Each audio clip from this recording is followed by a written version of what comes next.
정치 맞수다 시작하겠습니다. 오늘은 장성철 공론센터 소장, 김상일 정치평론가와 함께하겠습니다. 어서 오세요. 안녕하세요. 안녕하세요. 안녕하세요. 요즘 모든 언론에 등장하는 명태균 씨 얘기부터 오늘은 시작을 해보겠습니다. 김건희 여사 공천 개입 의혹의 핵심 인물인데요. 명태균 씨가 입을 열면서 윤석열 대통령 부부와의 관계에 대한 의혹이 점점 더 커지고 있습니다. 어제 MBC와도 통화를 했는데 윤석열 대통령 자택을 수시로 드나들었고 첫 국무총리로 최재형 전 감사원장을 추천했다 이렇게 얘기했습니다. 우선 발언 내용부터 들어보시겠습니다. 감사원장으로 파악하고 그 문제점을 제일 잘 알고 있는 사람인데 그러면 그 대통령이 되시면 각 부처를 빨리 장악을 해야 되는데 그 길을 아는 자가 안내하는 거 아니에요? 내일 대통령실에서 고발을 해야죠. 허위면. 이 얘기를 들어보면 자신이 윤석열 대통령 부부하고 친분이 깊었다. 네. 또 국정에 관여할 정도로 영향력을 발휘했다 이런 주장입니다. 김영선 전 의원 공천 청탁의 대가로 세배의 절반을 매달 받았다 이런 주장도 나왔잖아요. 네. 들으셨지만 허위면 대통령실에서 고발하면 될 거 아니냐 이렇게 얘기를 했습니다. 근거가 있다고 보세요? 어떠세요? 그러니까 대통령실 입장이 상당히 좀 이례적이에요. 되게 위축되어 있고 소극적인 대응을 하고 있다라고 볼 수밖에 없잖아요. 저렇게 어마어마한 얘기들을 많이 하고 있는데 아무런 적극적인 조치를 취하지 않고 있다? 왜 그러냐? 첫 번째, 대통령실의 참모들은 파악하지 못한 뭔가가 있다. 섣불리 대응했다가는 명태균 씨가 반박을 해버리면 바보가 되잖아요. 네. 그 반박한 명분이 없어지기 때문에 섭불리 반박하지 않겠다, 설명하지 않겠다라는 거고, 또 하나는 이거 같아요. 저걸 알 수 있는 사람은 누구겠어요? 김건희 여사 아니면 윤석열 대통령일 거잖아요. 그러면은 대통령실의 참모들이 여사한테 명태균 씨랑 몇 번 통화하셨습니까? 문자 주고받은 것 좀 보여주시죠. 저희가 좀 대응을 해야 될 것 같습니다. 그러면은 여사님이 그래요. 이렇게 하겠냐고요. 대통령실 분위기를 좀 들어보니까 명태균 씨와 관련해서는 언급도 또한 이름을 꺼내는 것도 상당히 안 되는 분위기가 되고 있다고 하더라고요. 그러니까 대응이 안 되는 거죠. 그러니까 명태균 씨는 점점 과감한 험한 말들을 계속 쏟아내고 있다. 근데 선을 넘은 것 같아요. 얼마 전부터는. 네. 그러니까 주진우 씨랑 얘기 나누면서 내가 만든 정권, 내가 무너뜨리는 게 뭐가 문제야. 이런 얘기도 하고 이제 한 달 안에 탄핵, 끌어내려, 하야 이런 얘기까지 하고 있잖아요. 이거는 선을 넘은 거다. 그래서 대통령께서 귀국하시면 이 부분에 대해서는 좀 정리하지 않으실까 그런 생각이 듭니다. 어떠세요? 지금 얘기하는 거 보면은 MBC와도 통화를 했지만 모든 언론하고 지금 다 얘기를 하고 있어요. 그러니까 어느 정도의 자기가 하는 말에 근거는 될 수 있는 정도는 된다. 이런 거잖아요. 이야기하는 사람과 듣는 사람은 그 이야기의 어떤 중요도나 이런 걸 다르게 느낄 수는 있어요. 그렇지만 적어도 다르게 느낄지언정 자기가 한 거는 그대로 얘기할 수 있는 정도는 가지고 있는 거 아닌가 이런 생각이 들고, 그런데 그런 사람과 왜 그렇게 교류를 하죠? 그게 국민들은 더 납득이 안 될 것 같아요. 저렇게 쉽게 얘기하시는 분. 저런 일을 했어도 사실은 그렇게 쉽게 얘기할 수 있는 얘기들은 아니잖아요. 본인이 저런 일을 했다면 선의로 했을 것인데 마치 본인이 뭔가 자기의 세계를 구축하고 자기의 이해관계를 구축하듯이 한 것처럼 저렇게 얘기할 수 있을까? 그러면 저 분도 저는 되게 이상한 분 같거든요. 근데 왜 이상하다고 느껴지는 분들하고 그렇게 관계를 많이 하실까? 김건희 여사님은. 저는 이런 부분에 대해서 국민들에게 뭔가 깔끔하게 정리를 해주시는 부분이 없다면 저는 사실 여부와 관계없이 저는 김건희 여사나 대통령님의 말씀은 점점 신뢰도가 떨어지고 저런 분들의 얘기가 의혹으로서 좀 더 국민들에게 와 닿는 상황이 계속 전개가 될 것이다. 굉장히 안 좋은 상황이다. 이런 생각을 합니다. 그러면은 이제 명 씨가 하는 말이 진짜 맞나? 신빙성이 있나? 이제 이렇게 따져봐야 되는데 아까 확인은 쉽지 않다고 말씀을 하셨지만 지금 몇 가지 보면은 윤 대통령이 국민의힘 입당할 때 당시 이준석 대표하고 만났잖아요. 그때 명태균 씨가 주선을 한 건 이건 사실이다. 또 대통령 취임식 때 참석한 사진도 있다. 이렇게 보면은 지금 평론가님 말씀하신 것처럼 아주 근거가 없지는 그렇죠. 않다는 거예요. 물론 나머지는 이제 본인이 주장이니까 이거 확인은 해봐야 돼요. 근데 대통령실에서는 윤 대통령이 정치 시작할 때 한두 번 만난 건 맞는데 지금은 안 만나. 이 정도 반응이지 반박도 안 하고 인정도 안 해요. 근데 소장님 말씀하신 것처럼 그러면 지금 순방 중이니까 귀국을 하면 메시지가 나오겠습니까? 나와야 되겠죠. 안 나와야 나오면 어떻게 된다. 해요. 네. 왜냐하면 국감 때 여러 가지 다른 얘기들이 나오게 되고 김건희 여사나 윤석열 대통령이 부적절한 일들을 명태균 씨랑 했다라는 것들이 의혹으로 제기만 되더라도 이거는 도저히 이제 지금처럼 소극적으로 대응하는 것은 안 된다라고 말씀을 드리고 싶고요. 저는 명태균 씨가 좀 과장법이 강한 것 같아요. 그리고 서술어를 현란하게 동원을 해가지고 본인의 능력과 자존감을 좀 드높이는 얘기를 많이 하고 있다고 생각이 드는데 저는 좀 심리 분석을 해보면 좀 열등감과 피해의식이 있지 않나 그런 생각이 들어요. 나는 이렇게 잘났는데 왜 사람들은 나를 그렇게 잘났다라고 인정을 안 해주는 거야. 나는 잘났어. 봐. 김건희 여사랑도 이준석이랑도 김종인 위원장이랑도 난 이런 사람이야. 끊임없이 자기를 세일즈하잖아요. 그런 것을 보면 첫 번째 자존감을 지키기 위해서 저런 무례한 주장을 하는 거고 또 하나는 지킬 것이 있는 것 같다. 그러면서 대통령실과 검찰을 협박하는 것이 아니냐 그런 생각이 듭니다. 나를 건들기만 해봐라. 내가 더 갖고 있는 여러 가지 부적절한 일들에 대해서 내가 폭로를 하겠다. 공개를 하겠다. 이렇게 좀 생각을 하고 있는 것 같아요. 그래서 앞으로 국회에서 명태균 씨가 했던 그동안 여러 가지 부적절한 일들이 밝혀질 것 같기도 하고 또한 언론 보도를 통해서 지금까지 나오지 않았던 다른 형태의 다른 차원의 여러 가지 문제나 의혹도 제기될 것으로 보여지거든요. 그렇게 되면 지금 명태균 씨가 자유롭게 얘기하도록 대통령실에서 놔두지는 않을 것 같아요. 그리고 만약에 김건희 여사의 육성이 국감장에서 들려줬어요. 국민 앞에 공개됐어요. 그런데도 대통령실에서 에이 그냥 뭐 예전에 좀 만났던 분이에요. 이렇게 넘어갈 수는 없을 것 같습니다. 그래서 한 1, 2주 동안 국감에서 어떠한 분들이 어떠한 공개적인 증언과 팩트가 확인되는지 한번 지켜보시면 될 것 같네요.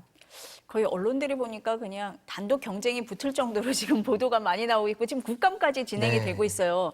그럼 어쨌든 대통령실에서 메시지를 내놔야 된다라고 말씀을 하시는 건데 어떻습니까? 제가 네. 예전에 그 박근혜 대통령 때 최순실 국정농단 사건이 이런 식으로 보도가 확대될 때 그런 얘기를 제가 주변에 드린 적이 있어요. 이게 언론이라는 게 경주마식 보도라는 게 있는데 이 경주마식 보도가 시작이 되면 이건 막을 수가 없다. 근데 지금 명태균 씨 보도가 지금 경주마식 보도로 지금 가기 시작하는 것 같거든요. 그 얘기는 뭐냐? 대통령 부부의 신뢰를 거의 믿지 못한다는 거예요. 신뢰감이 없다는 거예요. 대통령 부부의 수준이 저 명태균 씨 수준 내지는 그거보다도 안 된다라고 지금 보는 거거든요. 이거 굉장히 심각한 거죠. 그러니까 국민들은 그럴 수도 있어 이렇게 생각할 수 그럼요. 있다는 말씀이신 거예요. 예. 그게 현상으로 나타나는 게 언론의 경주마식 보도라니까요. 굉장히 저는 이 정권이 위기감을 가지고 이 사안을 대해야 된다. 그걸 모르지 않을 때인데 이렇게 자신 있는 대응이 안 나와요? 그러면 국민들은 어떻게 생각할까요? 저도 왜 그러지? 뭐 뿔리나? 뭔가 문제가 있나? 뭐 이렇게 명태균이라는 사람이 대단한 사람이야? 대통령실이 뭐 이렇게 시원하게 대응하지도 못할 정도의 사람인 거야? 명태균 씨보다 훨씬 대단한 분들 제가 많이 안다고 생각하는데 그분도 이렇게 감히 이렇게 못해요. 대통령실에. 그렇잖아요. 아주 직접적인 연관관계에 뭔가의 팩트가 없이는 할 수가 없는 겁니다. 자신이 가지고 있는 어떤 권력이나 뭐 영향력이나 이거 가지고는 할 수가 없는 행위들을 지금 하고 있는 거예요. 그럼 일반 국민들은 상식적으로 공정과 상식을 강조하잖아요. 이 정권이. 상식적으로 볼 때 저걸 어떻게 보겠습니까? 뭐가 있나? 문제가 이렇게? 있다. 이렇게 생각하는 사람이 저는 거의 99% 이상 되지 않을까 이런 생각이 듭니다. 근데 이제 검찰이 명 씨에 대해서 정치자금법 위반 혐의로 수사도 하고 있고 압수수색도 했잖아요. 그래서 아까 소장님이 말씀하신 내용, 한 언론과의 인터뷰에서 나를 수사를 하면 한 달 안에 대통령이 하야하거나 탄핵될 테니 할 테면 해봐라. 뭐 이런 발언까지 해요. 선을 넘었다 이렇게 말씀을 하셨는데 그럼 이런 얘기는 왜 하고 있다고 생각을 하시는 거예요? 지킬 것이 있는 것 같아요. 뭔가 본인이? 네. 그러니까 뺏겨서는 안 될, 드러나서는 안 될 본인이 어떠한 일 있어도 지켜야 될 것이 있다라고 저는 생각이 들더라고요. 지금 명태균 씨와 관련된 의혹이 세 갈래로 나오고 있고 나갈 것 같아요. 그러니까 하나는 이제 공천 개입 부분이잖아요.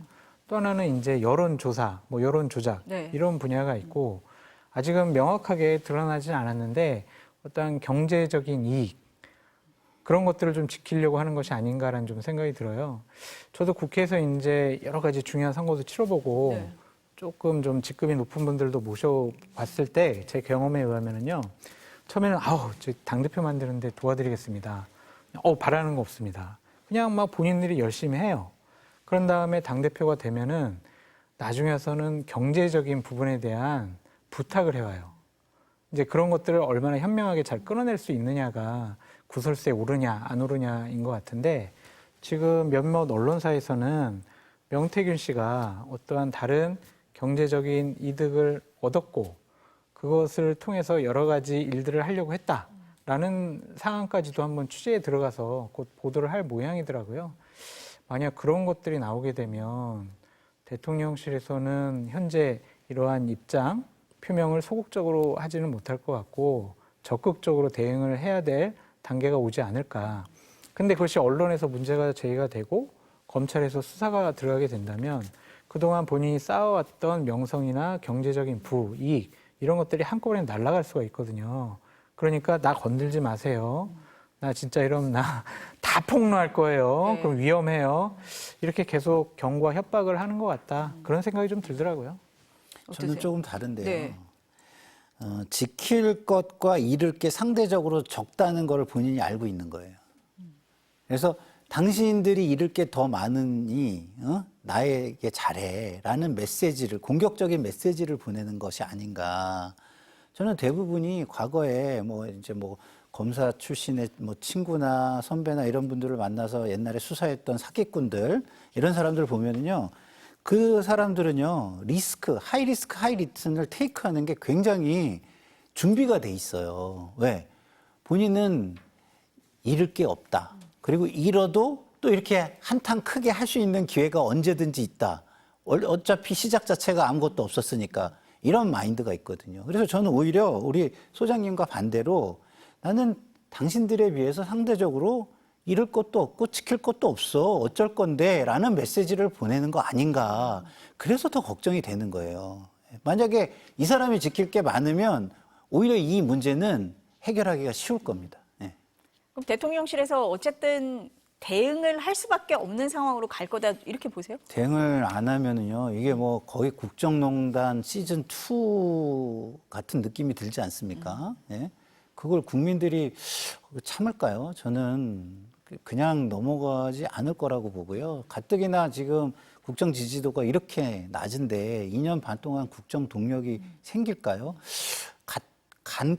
가까스로 20%의 지지도 정도를 유지하고 있는데 그거마저 무너지지 않을까요? 그거마저 무너진다면 정말 민주주의 사회의 정통성을 가진 대통령이라고 스스로 말씀하실 수 있을까요? 저는 이런 생각들이 듭니다. 해외 순방 이후에 메시지가 나올지 저도 궁금해집니다. 지금 대통령실도 뒤숭숭하고 여당도 뒤숭숭한데 한동훈 대표 행보가 주목이 되고 있습니다. 윤석열 대통령이 해외 순방을 떠난 그제 20여 명의 친한계 의원들하고 모임을 했잖아요. 또 어제는 원외 당협위원장들하고 또 만났어요. 한 대표 발부터 들어보시겠습니다. 의료 문제에 관한 여러 가지 걱정들, 그리고 김건희 여사 이슈에 관한 민심에 관한 얘기들 등등 여러 논의가 있었습니다. 해법을 찾고 해법을 실천하겠습니다. 이게 참 시기가 미묘한데 그제 대통령이 순방을 떠난 날 한 대표가 배웅을 안 나갔습니다. 그리고 전당대회 때 자신을 도왔던 친한계 의원들하고 잇따라 모임을 했어요. 우군을 확보하면서 본격적인 세력화에 나섰다. 해석이 가능합니까? 정확한 지적이신 것 같고요. 정확합니까? 네, 세력화죠. 네. 나 편 많아. 나 혼자 아니야. 나 고립 아니야. 나 왕따 아니야. 나를 따르는 내 의견에 동조하는 의원들 만만치 않아. 용산 윤핵관들 긴장해야 돼. 이런 경고성 메시지가 포함되어 있다라고 보여지는데 제가 한동훈 대표의 참모라면 저런 세력화하는 것은 찬성. 하지만 시기와 시점은 조금 더 면밀하게 검토를 했어야 되는 거 아니냐라는 생각이 들어요. 한동훈 대표가 나는 부산의 금정구청장 네. 지원 유세해야 되기 때문에 대통령 동남아 순방 가시는 거 저 시간이 없어서 못 나가요. 미안해요. 그날 바로 저녁에 와가지고 자기네들 사람들 모아놓고 만찬을 했단 말이에요. 그럼 이거 대통령이나 용산이나 윤핵관들은 저 봐라, 좀 뭐 하는 것이지? 지금 대통령 순방하러 나가시는데 자기 정치하고 있어? 자기 세력화가 더 지금 중요한 거야? 이거 정말 당대표로서 적절한 거야? 이런 비판의 빌미를 줬단 말이에요. 그래서 저는 시점은 조금 앞을 당기든지 뒤로 미루든지 했어야 하는데 너무 좀 성급하지 않았느냐 그런 좀 생각이 들고 비판적인 관점에서 보면 두 가지가 좀 적절하지 않은 부분들이 있는 것 같아요. 처음에 한동훈 대표와 전당대회 끝나고 당대표가 됐을 때 한동훈계가 한 30여 명 된다라고 언론에서 보도도 하고 분류도 됐었거든요. 근데 끌어모았는데 이제 대략 20명 남짓이었단 말이에요. 그럼 그동안 2달 넘게 거의 100일이 가까워오는데 뭐 했냐. 본인 정치력을 발휘해서 내 편 많이 만들었어야 되는데 그게 정치인데 혼자 그냥 결정하고 판단하고 그러니까 주위에 도와주는 사람이 적어졌다 오히려 축소됐다. 그렇게 볼 수밖에 없잖아요. 김상원 정책위 의장 본인이 그렇게 임명하려고 정말 며칠 동안 갈등 일으켰잖아요. 저 자리에 안 왔잖아요. 그런 거 보면 외연 확장이 안 됐다. 내 편이 늘어나지 않았다. 그것은 한동훈의 정치력의 부족한 부분을 드러낸 것이다. 오히려. 라고 보여주고 또 하나는 당협위원장들과 식사 자리를 했는데 국민의힘 당협위원장이 대략 한 200여 분 되거든요. 근데 90명만 참석했잖아요. 그럼 나머지 100여 분 정도는 눈치를 보는 거잖아요. 갈까 말까? 그렇죠. 이런 거예요. 내가 가면은 찍힐 것 같다. 용산에서 리스트 작업해가지고 쟤는 한동훈계. 그러면 공공기관 안 보내줘. 다음번에 공천? 뭐 이런 식으로 피해가 올 것 같으니까 그 당협위원장들도 반 이상이 안 왔단 말이에요.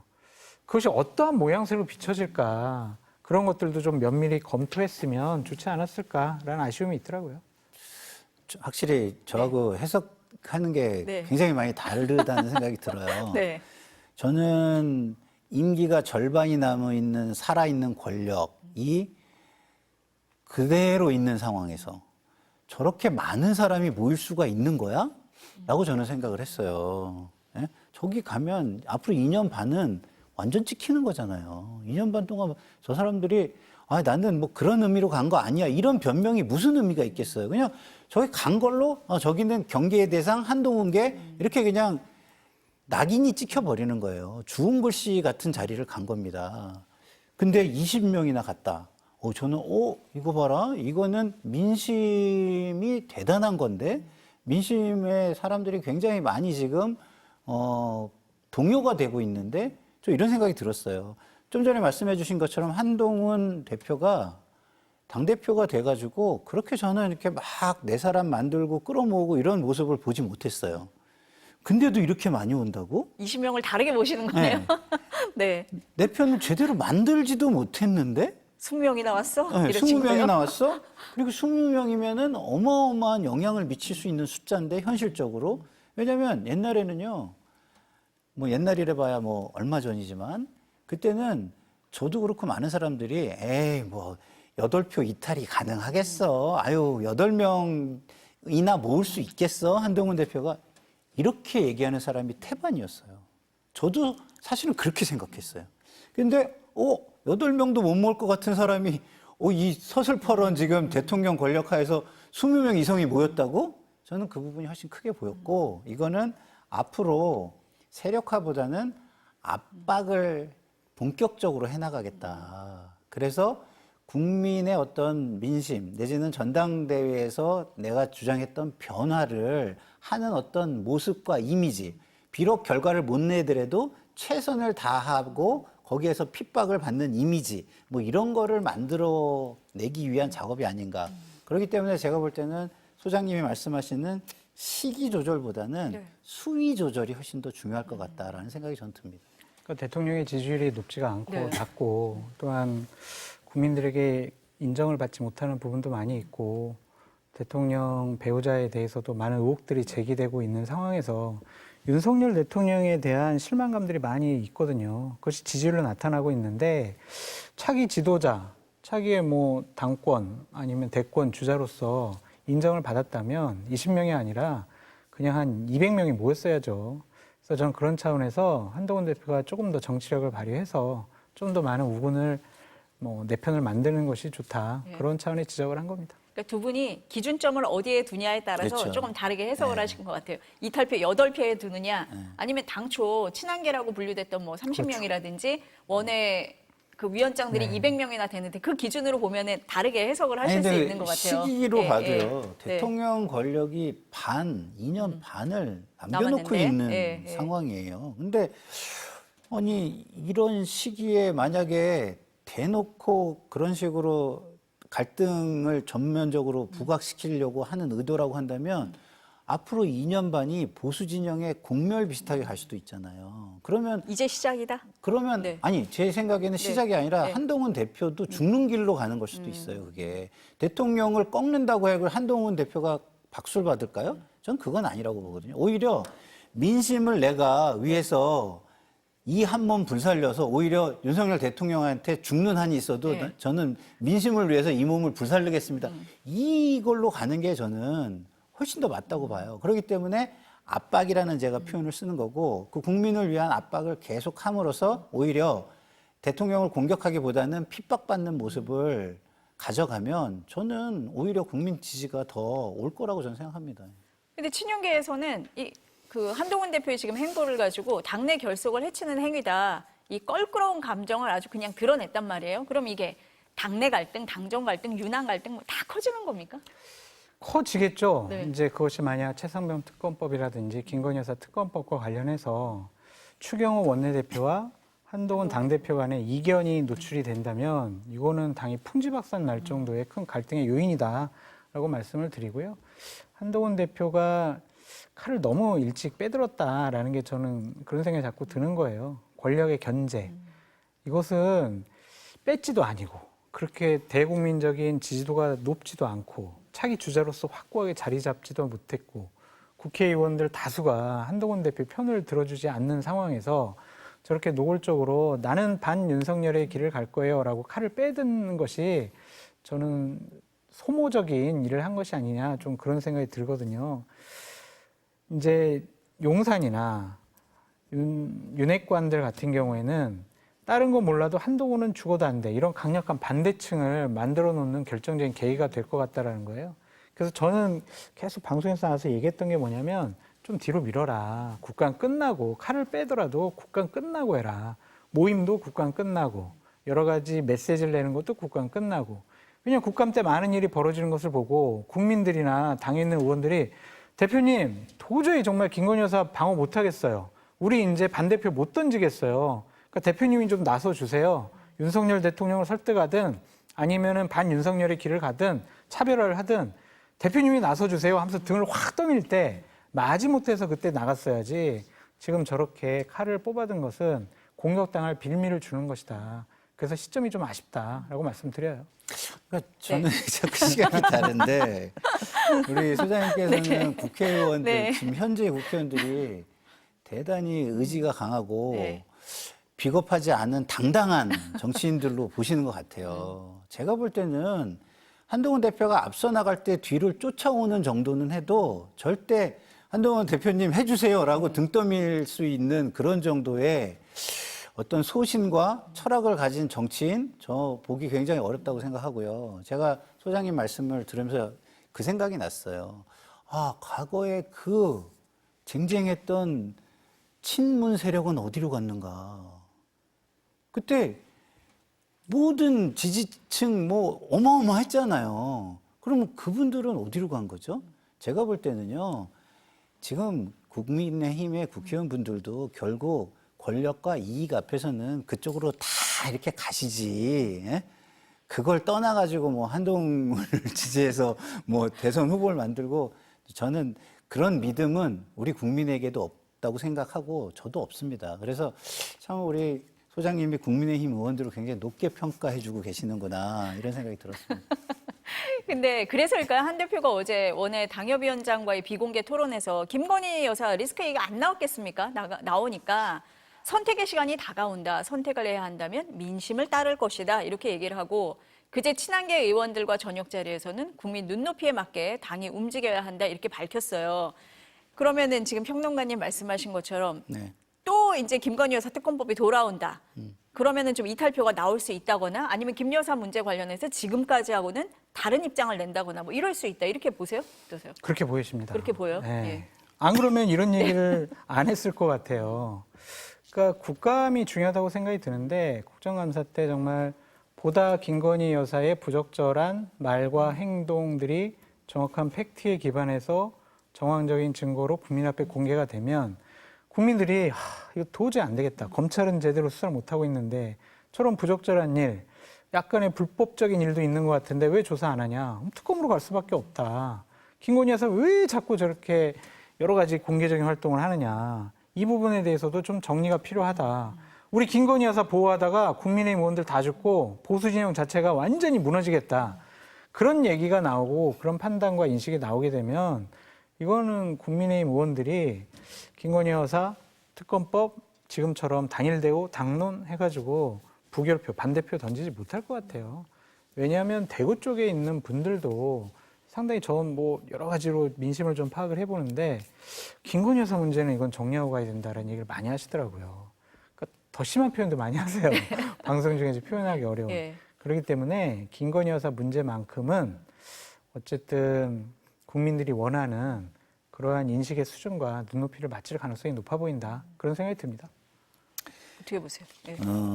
자, 이것이 이탈을 우리가 기대할 수 있느냐? 저는 한동훈 대표 중심의 이탈은 기대하기 어렵다고 봐요. 대신에 한동훈 대표가 현명하다면 주도를 하겠죠. 차별화된 법안을 가지고 특검법을 가지고 주도를 하겠죠. 본인이 제안을 해가지고. 그래야 지금 민주당이 주도하는 검사 추천이라든가 뭐 이런 것들을 다 차별할 수 있거든요. 근데 민주당 법안을 중심으로 이탈표가 발생하면은요, 한동훈 대표도 죽는 거예요, 제가 볼 때. 그러면은 이탈을 시킬 게 아니라 지금은 결심을 하고 자기만의 아이디어, 제3의 법안을 주도를 해나가야 될 것이다. 저는 그런 결단의 시간이 오게 될 것이다. 이런 생각이 들고요. 그리고 우리가 이탈표 얘기를 하잖아요. 네. 그 박정훈 의원이 모 라디오 방송에 나와서 이탈표 분석을 했어요. 그 이탈표는 중간지대 의원들 5명이다라고 분석을 했습니다. 저는 여기 굉장히 동의를 해요. 왜? 민주당에서 지금 추진하는 특검법에 공천 개입이 들어가 있습니다. 이 공천 개입이면 한동훈 대표, 이준석 대표 다 들어가요. 그래서 한동훈계와 이준석계의 의원들은 다 반대했을 거다라는 분석인데 저는 동의를 합니다. 그러면 이 5표는 어디서 나왔냐. 반대 3표와 기권 내지는 무효 2표. 어디서 나왔냐. 이거는 민심을 보면서 두려워하는 소신 투표다? 그렇죠. 네. 중간지대 의원들이 돌아선 걸 수 있다. 예? 양쪽의 정보가 어두우니까 자기의 어떤 현 상황과 두려움을 가지고 투표를 했을 수 있잖아요. 그래서 그리고 무기명이니까 또 거기에 편승할 수 있는 어떤 환경도 있고. 그래서 저는 중간지대에서 5표가 이탈한 거다라는 저는 박정훈 의원의 분석에 상당한 저는 저는 동의가 된다 이렇게 말씀을 드릴 수 있겠습니다. 그러니까 친한계에서 뭐 이렇게 의견을 모아서 이탈표가 나온다든지 뭐 그런 그런 거는 가능성은 저는, 지금으로서는 굉장히 별로 낮다 없는 이렇게 보시는 거고 소장님은 뭐 상황에 따라서 좀 달라질 수 있다 이렇게 보시는 것 같아요. 지금 이제 어제부터 22대 국회 국정감사가 시작이 됐는데 야당이 예고한 대로 김건희 여사 국감이 되고 있어요. 보면은 뭐 대통령 관저공사 특혜 의혹도 있고 공천 개입 의혹도 있고 양평 고속도로 문제, 명품백, 황제 관람 의혹 너무 많습니다. 네, 오늘 교육에서 논문 표절 문제 이것도 다뤄지고요. 국민의힘에서 정쟁 국감이다 이렇게 비판은 하지만 뭐 막아지겠습니까? 어떻습니까? 어떻게 막아줘요? 그냥 뭐 언론에서 계속 보도하고 있고 새로운 사실들도 매번 얘기가 되고 있고 특히 명태균 씨가 매일매일 언론사를 선택해서 본인이 하고 싶은 말을 막 하고 있잖아요. 네. 김건희 여사가 나 이랬거든, 윤석열 대통령과 이랬거든, 막 하면서 얘기를 하잖아요. 그렇기 때문에 이건 막을 수가 없다는 좀 생각이 들고 결정적으로는 어쨌든 명태균 씨가 국감장에 나올 것이냐.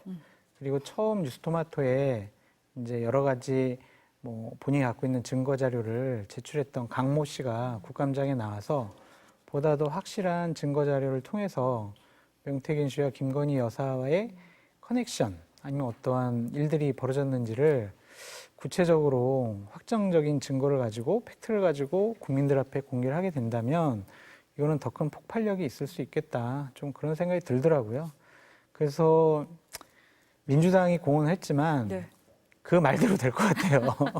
그냥 국감 끝날 네. 때까지 네. 11월 초에 막 운영이 국감이 있을 것 같은데 그때까지도 그냥 명태균 씨나 강모 씨 같은 경우에 계속 증인으로 채택되고 나와서 여러 가지 얘기를 할 것 같아서 국민의힘으로서는 이재명 당대표 나쁘거든, 문다혜 씨 음주운전한 것도 나쁘거든, 이런 걸로는 방어하기 힘들 것 같다라는 생각이 듭니다.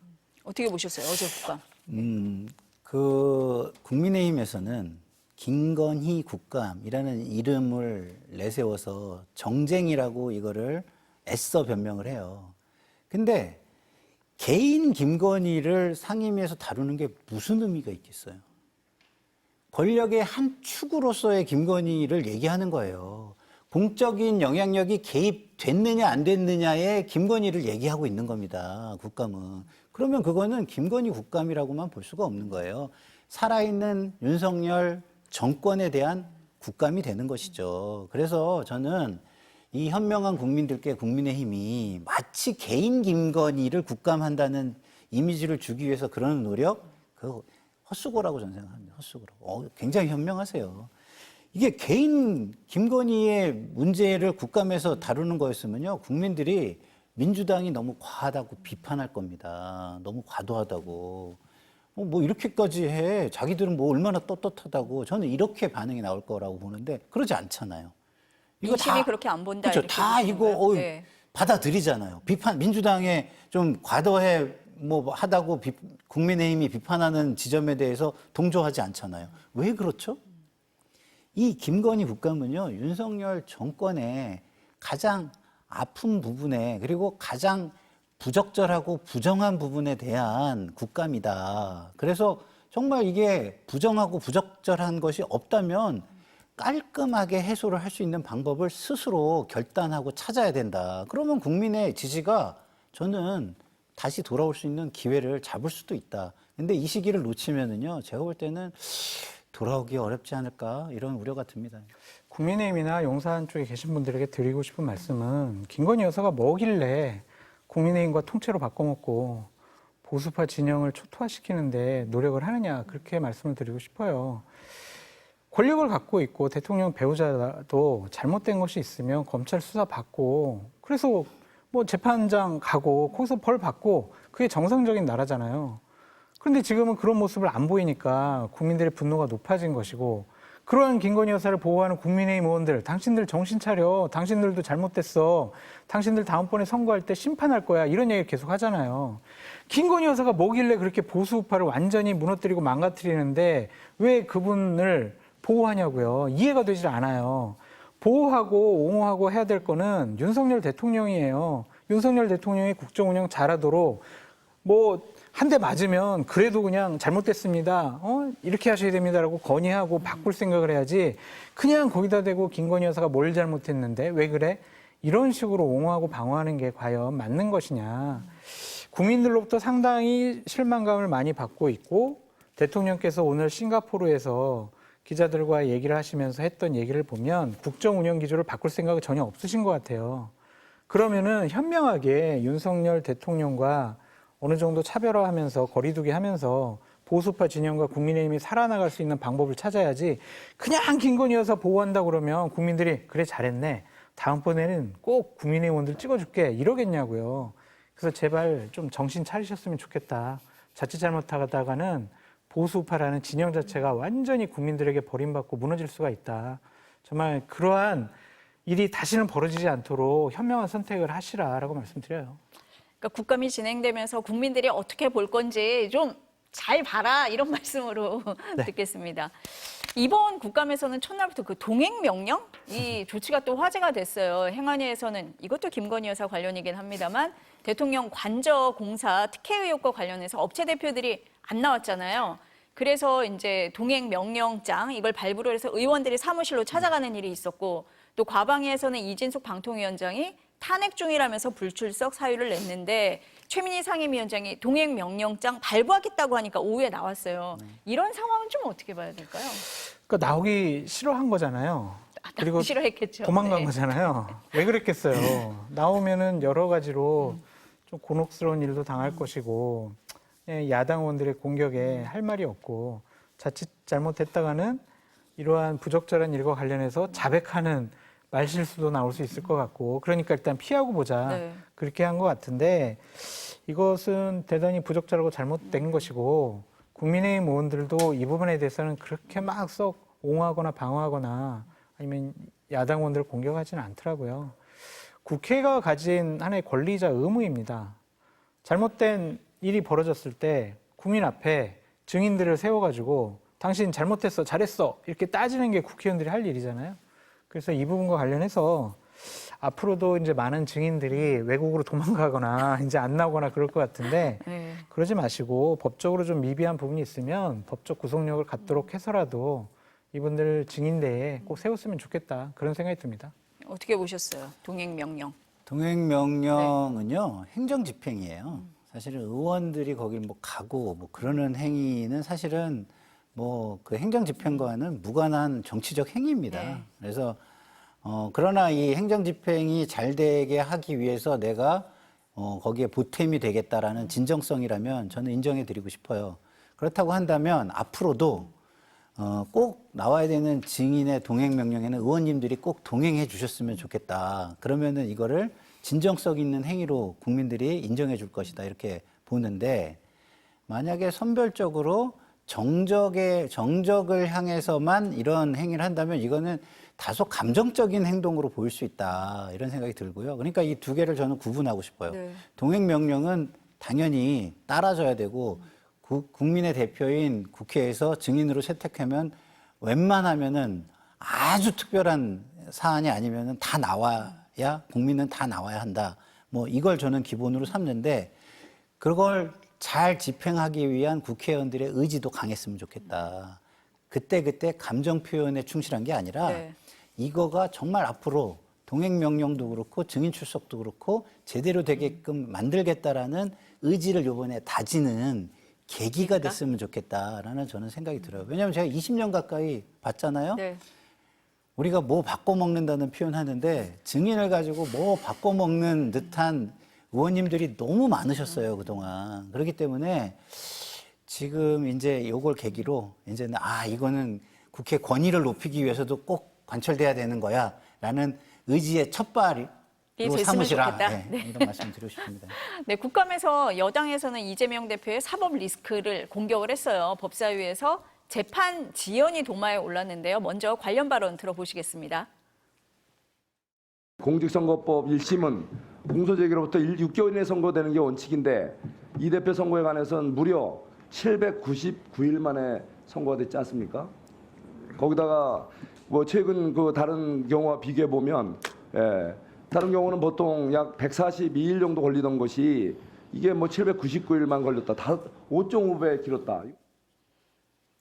이렇게 얘기하니까 야당에서는 검찰이 저인망식으로 많은 증인을 내세운 게 이유 아니냐. 구형량도 이례적으로 너무 많다. 이렇게 반박했습니다. 어떻습니까? 뭐 야당에서는 이렇게 비판을 할 수 있겠지만 정말 이재명 당대표의 재판 심리 과정은 상당히 이례적으로 길었다라고 볼 수밖에 없죠. 이재명 대표 같은 경우도 2027년 대선 전에 대법원의 확정 판결이 나오지 않도록 재판을 질질 끌고 있는 것이 아니냐 그렇게 비판하지 않을 수가 없습니다. 재판부 회피 신청하고요. 본인들도 증인을 매주 뭐 한 명씩 이렇게 새로운 증인들 신청을 하고 있고요. 또한 출석도 좀 사정이 있으면은 출석 못 한다고 하면서 여러 가지 재판기를 연기하는 그런 모습 보였거든요. 왜 그러겠냐고요. 재판이 일찍 나오면 본인에게 불리하니까 이러한 수법을 통해서 재판을 질질 끌었다라고 볼 수밖에 없고 법원으로서는 그런 것들이 피고인, 피의자에게 부여된 권리이기 때문에 안 받아들일 수도 없을 거예요. 그걸 이제 법원 탓만 하기는 좀 어렵지 않을까라는 좀 생각이 드는데 민주당이 이 정도 수준으로 반박하는 거는 괜찮다고 봐요. 근데 네. 국회가 가진 여러 가지 권한을 갖고 이제 국정감사 때 그 구형을 때린 검사들 불러다가 증인 채택을 해가지고 막 따진다든지 아니면 검찰총장한테 왜 이렇게 했냐라고 따진다든지 뭐 예산을 뭐 깎아버린다든지 아니면 법 왜곡죄 같은 거를 입법을 해가지고 검사 판사들 자기네들 마음에 들지 않는 판결과 선고를 하거나 구형을 때린 사람들 보복을 한다든지 이런 모습을 하는 것은 대단히 부적절하고 잘못됐다라는 좀 생각이 들거든요.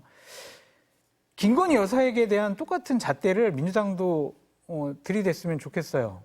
김건희 여사 의혹 있고 잘못됐으면 검찰 조사하고 재판정에 세워야 되잖아요. 이재명 당대표 여러 가지 의혹이 있어요.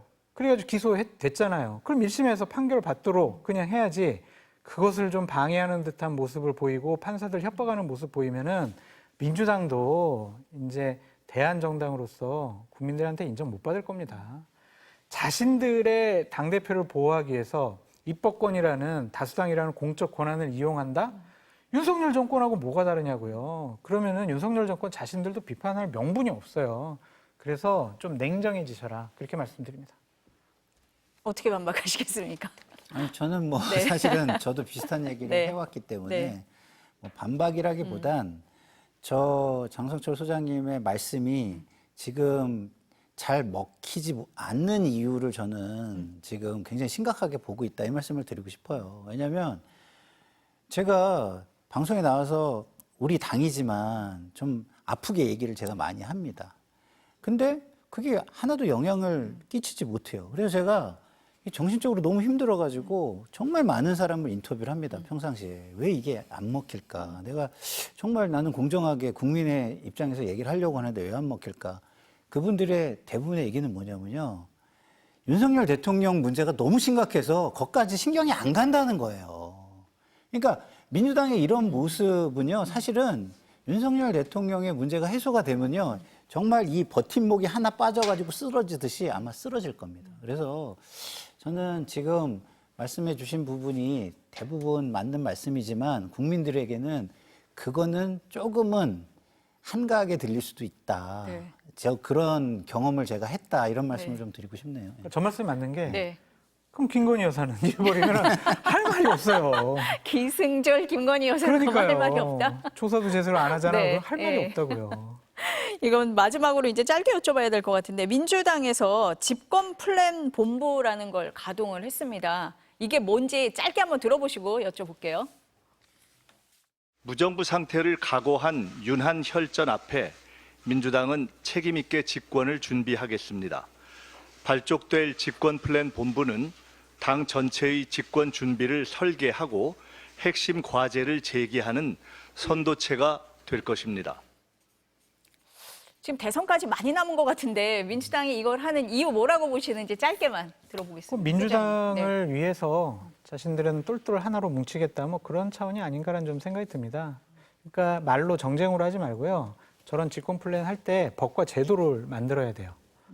그냥 구호로서 할 수는 없거든요. 그래서 한번 지켜봐야 될 것 같아요. 저거를 뭐 그렇게 잘못됐다라고 비판하기는 좀 무리가 있어 보이고 단순하게 이재명 대표를 보호하는 수준으로 저런 것을 활용한다면 문제가 되겠지만 정말 우리는 이런 나라를 만들겠어요. 이렇게 준비해요. 법을 이렇게 고치고 제도 이렇게 고칠 거예요. 라는 청사진을 내세우면 그건 민주당이 잘하는 일이다라고 박수 칠 수밖에 없겠죠. 이건 좀 지켜봐야 된다라는 거네요. 저는 예. 오히려 여기서는 좀 약간 아픈 소리를 네. 좀 해야 되겠는데요. 네. 이재명 당대표의 호위무사 같은 역할을 하는 분이 이재명 당대표를 중심으로 집권 플랜 본부를 가동하겠다? 그게 뭡니까? 예? 이재명 대표를 중심으로 더 똘똘 뭉치는 걸 뭘 하겠다는 거잖아요. 여기서 어떻게 더 똘똘 뭉쳐요? 더 똘똘 뭉치면 부서져요. 예? 제가 볼 때는 이거는 좋아 보이지 않아요.